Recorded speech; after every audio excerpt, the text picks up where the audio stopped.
पहिले साहज रंगी है कि पहिले साहज रंगी है गाल जगहिया कदी है तोहरो लाल कि पहिले गुप्ता जी रंगी है गाल जगहिया कदी है तोहरो लाल का बुझलू।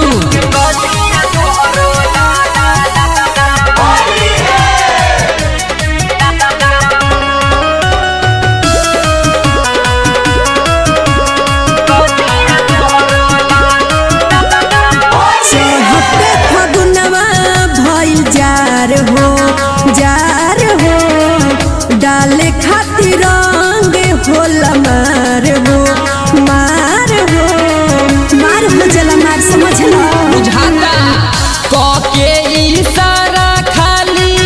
तू लाला चावतारू कितना करबू इंतजार हो रंग दी दोसर कवनो निरौठ सामान तोहरो रह जाई मनवा में मालाल हो। पांडे जी पर खत बारे आगे पीछे मेरे खत बारे चौबे जी देखस ढोड़ी खाल कि पहिले साहज रंगी है पहिले साहज रंगी है गाल जगहिया कदी है तोहरो लाल कि पहिले साहज रंगी है गाल जगहिया कदी है तोहरो लाल।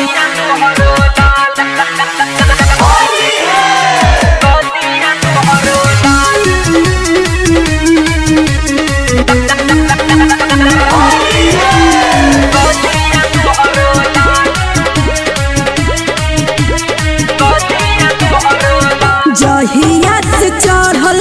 बाटे होली होली बूढ़ो भी बोले ला कुबोली अरे हम ऐसा चीज बनी हाँ ऐसन चीज बाड़ू सबके करीब बाड़ू अच्छा चुएला मुहावा से लार हो ऐसा बात बा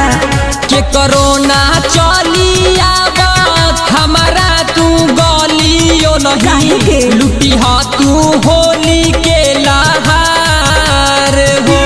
ना हो कातिल कन्हैया मनु कहली की खुशबू सुनो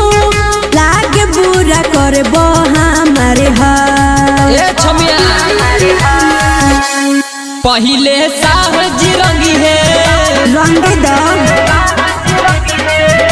कि पहिले साहज रंगी है गाल जगहिया कदी है तोहरो लाल पहिले गुप्ता जी रंगी है गाल जगहिया